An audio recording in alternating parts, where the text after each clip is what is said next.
welcome to US Tzu Chi 360. I'm Dilbar Shatterson, and today I'm coming to you from the Midwest. Right now I'm here in sunny Kentucky by Pambo Lake, where you can see the Appalachian region in full bloom. But don't be fooled by its looks. It's unassuming towns like this that can be most vulnerable to disaster. States in the Midwest, like Kentucky here, are located far from oceans, and so according to a report from the Midwestern Regional Climate Center, they experience wide extremes of both temperature and precipitation that occur over days, weeks, months, and years. So with hot and humid summers and very cold and snowy winters, it's here where the elements collide to stir up trouble, and as you'll note today, quite often. So when they do happen, how can residents regain normalcy after the immediate threat of danger is through?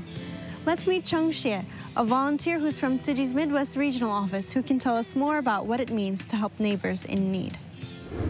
I'm Chung Xie. I joined Tzu Chi in 1997. Back in 2007, there's a flood in Minnesota. That is the first disaster we had to deal with. We talked to the Red Cross, we talked to the city, nobody wants to talk to us. And then we are lucky, we talked to an EMA director of the county, but they're still suspicious. That is the challenge in the beginning what we face. But gradually, we respond to a lot of disaster. We had about 35 disaster relief in Midwest alone for the past 7 years. The major one, the largest scale one, is the Cedar Rapids flood. We help about 3,800 families over there. The entire city of Cedar Rapids got flooded. That's the first disaster relief in Midwest work side by side with American Red Cross. Every morning, there are hundreds of people line up in the mall. I was so touched, the whole mall.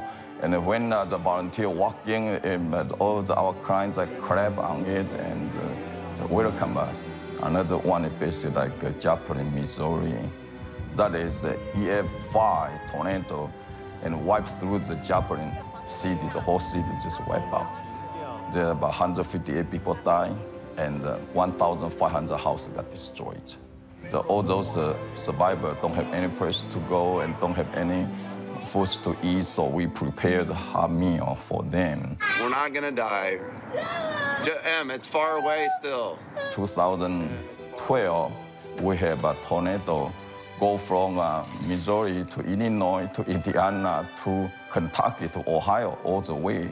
A lot of disaster is happen in the remote country area, and they're very conservative and they're very religious. But over these years, gradually, the word spread out. People not only know us, they also trust us, they also expect us, such as the last year in November 17, when the tornado wiped out the city of Washington, Illinois. They know how Tzu Chi do the disaster relief. Instead of just one table, they give us a big space for us to do the distribution. So you keep doing what you're doing, a good thing, people recognize you. A lot of the survivors, they told us, the cash you give to us is good, help a lot, very helpful. However, the most important thing, the most valuable thing we give to them is the love and care. We hope there are no disasters anymore in the Midwest. But as long as there's a disaster, they need us, we will be there. While Midwest Tzu Chi volunteers are busy lending a hand here across this vast region, they've also dipped their toes into the ponds here in Jackson, Kentucky. And it's with this state that in 1964, President Lyndon B. Johnson declared an initiative famously known as the War on Poverty. His goal? To help Americans rise above the poverty line. But why choose Kentucky as the face of his campaign? At the time, it contained a few of the nation's most impoverished counties, and even today, Breathitt County, which includes Jackson, is still no exception. It's here where salary per person is estimated at roughly $15,500 per household, according to the U.S. Census Bureau. That's about $13,000 less than the national average of $28,000.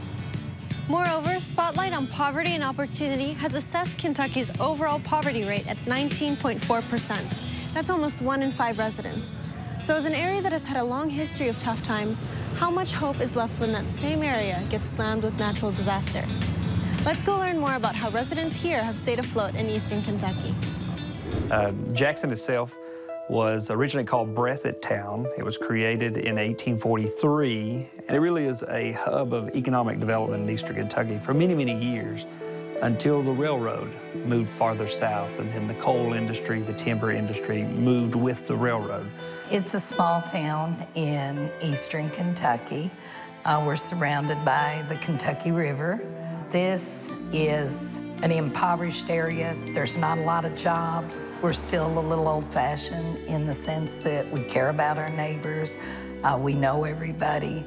Poverty in eastern Kentucky is the result of a lot of factors. Jackson and Breathitt County have really always been there. At one point, most recently in the 2010 census, we were the third poorest county in the United States. And to be honest, most of eastern Kentucky has had a long history of flooding.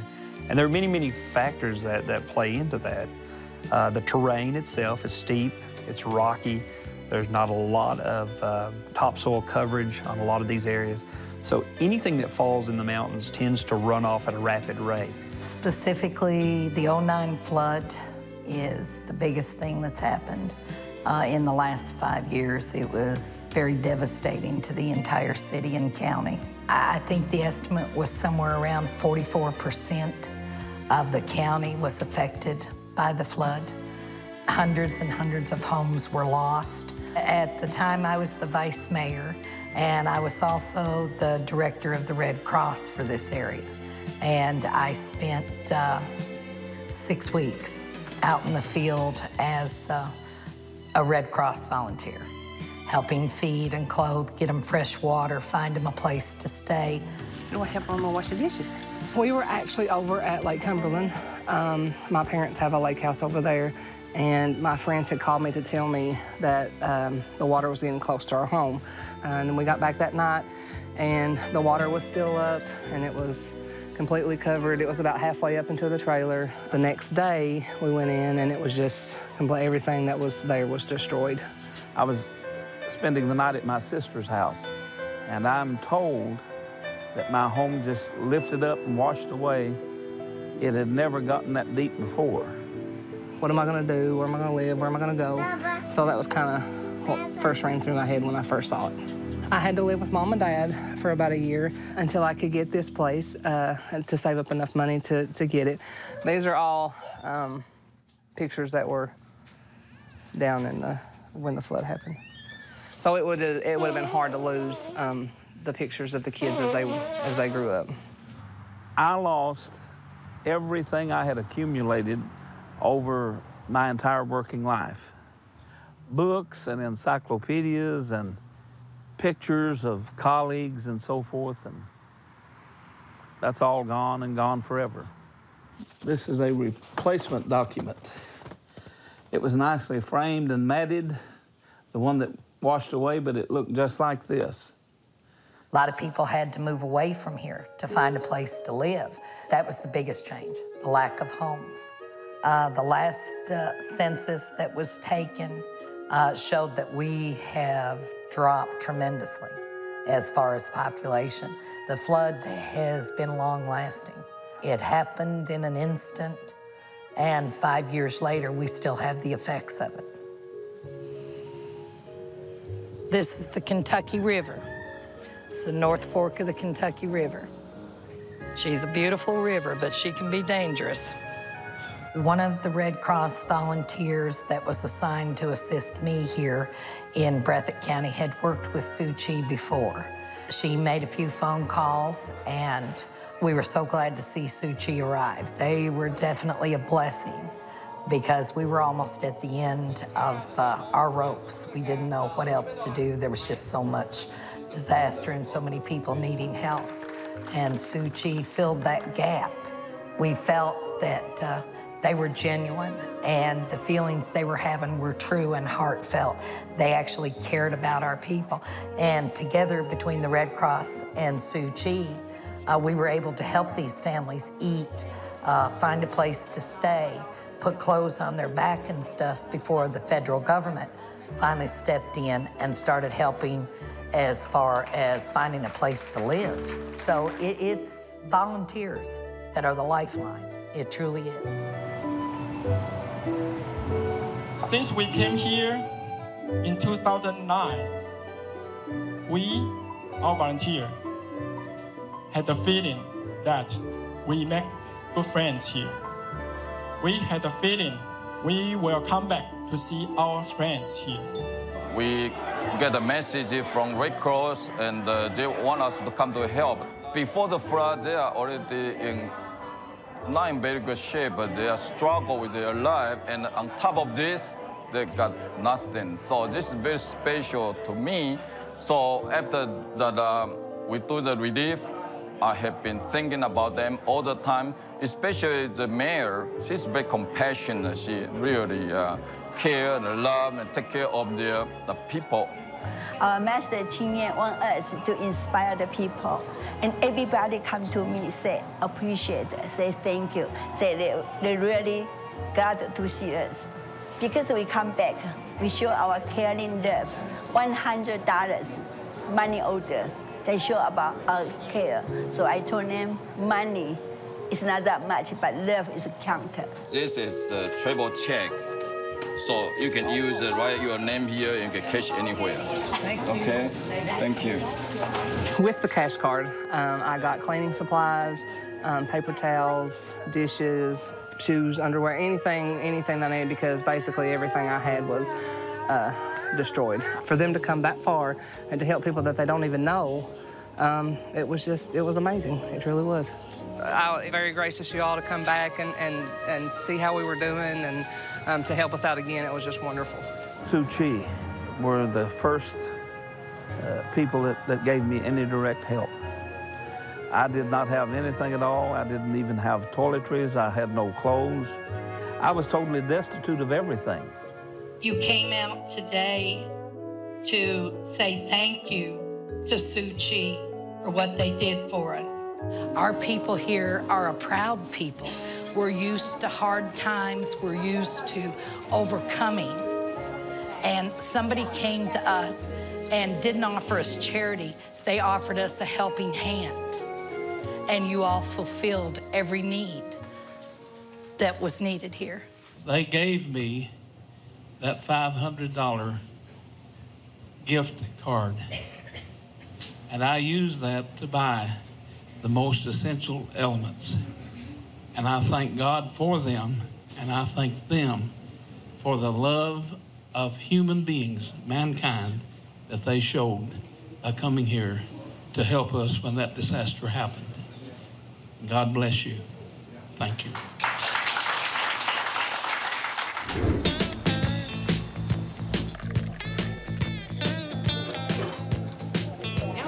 Thank you very much. Anything else right now? No, I'm great, thank you. Though Jackson is seeing some relief for now, there's still a lot of progress to be made in this neck of the woods. Yet with residents as resilient and determined as they are here in Jackson, it brings to mind a Jingsa aphorism that goes, continue even when it is hard to go on, continue when it is hard to let go, and endure even when it is hard to bear. It's that spirit that grows among its people, but not to mention its volunteers.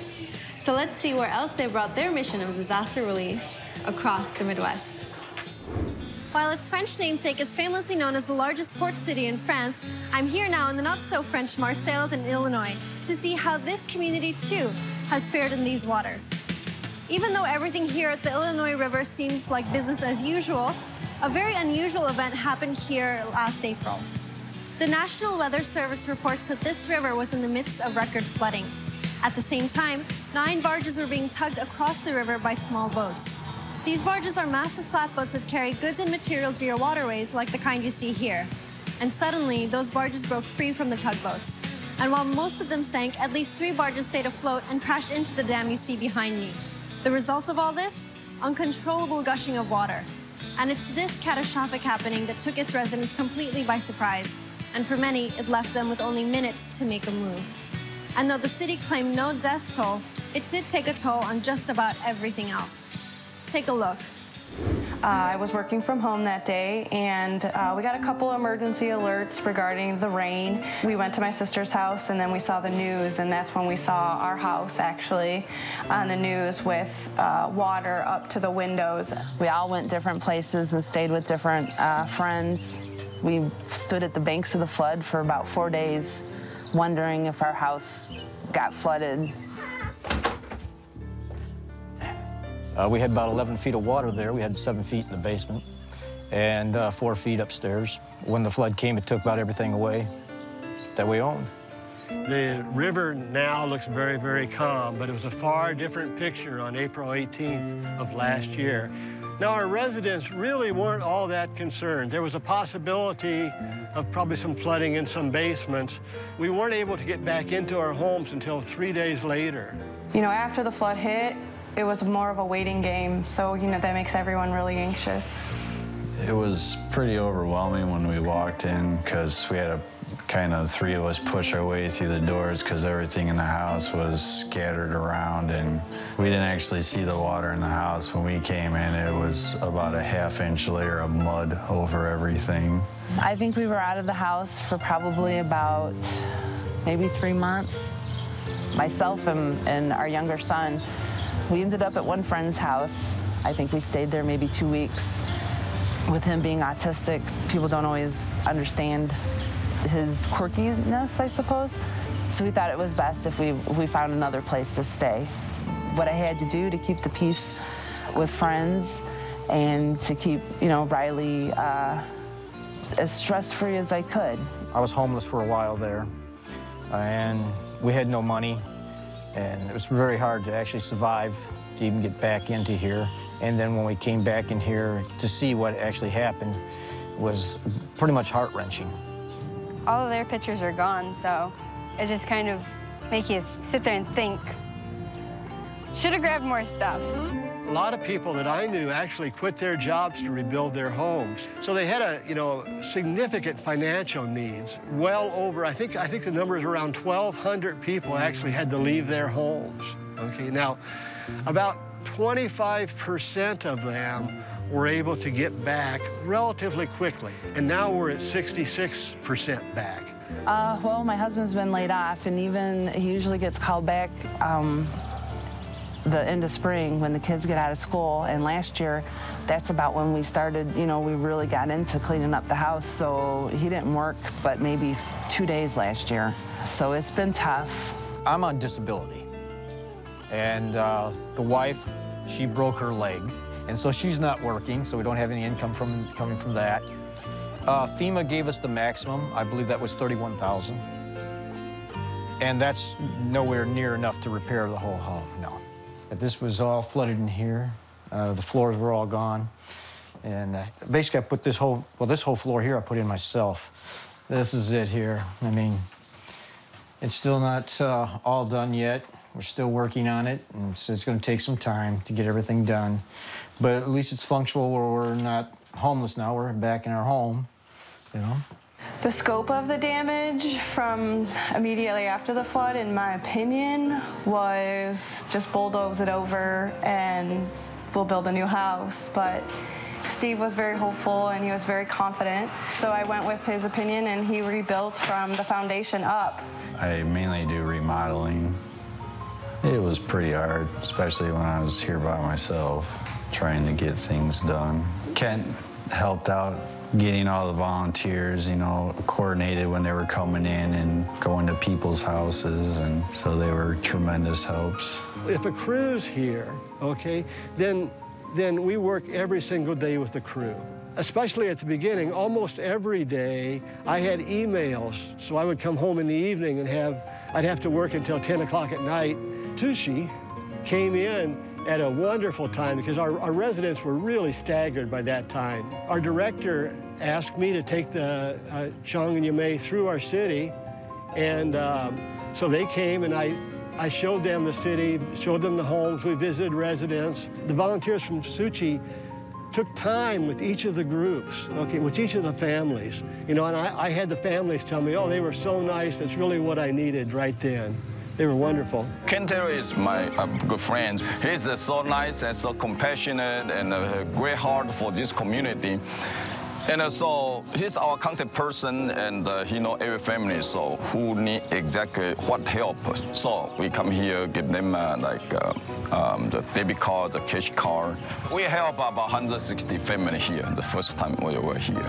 The first card we got was the very beginning. I believe we used that to replace some of the items the kids lost, like their clothes, a couple toys. We were traveling a lot more than what we normally do, so as far as our monthly budget went for gas, it really made a big difference for us because it freed up our cash to be able to replace some of the more personal effects that we had lost that we needed right away. That really came out handy for the times that we were homeless and stuff. It helped out with a lot of the bills that we needed to get paid, a lot of the gas money that we needed to get around in. The second distribution, we come here on March 29, 2014. We invite over 100 families, but actually 85 families show up. So that is real good. Most of the houses are recovered. They move in, but there's still a lot of houses still need a lot of repair. So we'll continue to monitor. We still continue to work with the Kent. If anybody, any family still need help, we still will provide the financial assistance. When you guys came back, my husband and I were just so overwhelmed with appreciation because at the time we were getting at the end of our monthly budget. So, I mean, the extra money really, really helped us out. And we were so happy because I don't think that we're forgotten, but I think people don't realize how long the process is from recovering. They were all very friendly. They all very sympathetic to our needs. Matter of fact, I used one of the blankets there when I was homeless that they gave me the first time that we met with them. And I used that, actually, and that kept me not only warm, but it kept my spirits up knowing that someone was so helpful like that.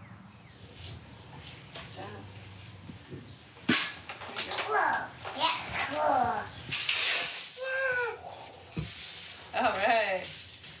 We have to give it to people who don't have that much money. Do you think we have $10 maybe? 800. 800, whoa. That would be nice to give to somebody, wouldn't it? I don't think words can express the amount of gratitude that you guys offer us. I mean, there's just, in such hard times, it's just heartwarming and very appreciative. Hello, Steve. Hey, Steve. There are lots of mud, all this drywall all rebuilt, right? Yeah, we took all the walls. Took all the wall and so. You did it. Yeah, we took everything out.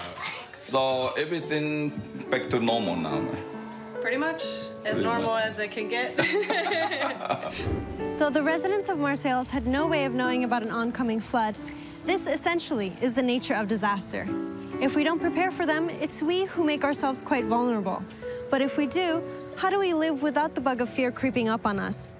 Many of the families you met today face this conflict every day, but as they show us how they balance the two, they also show us how they've mustered an incredible strength. I want to thank all the residents and families of Jackson and Marseilles for sharing their stories with us and for helping us learn what it means to keep on going and doing. Thanks for joining me. I'm Dilbar Shatterson from Marseilles, Illinois. I'll see you soon.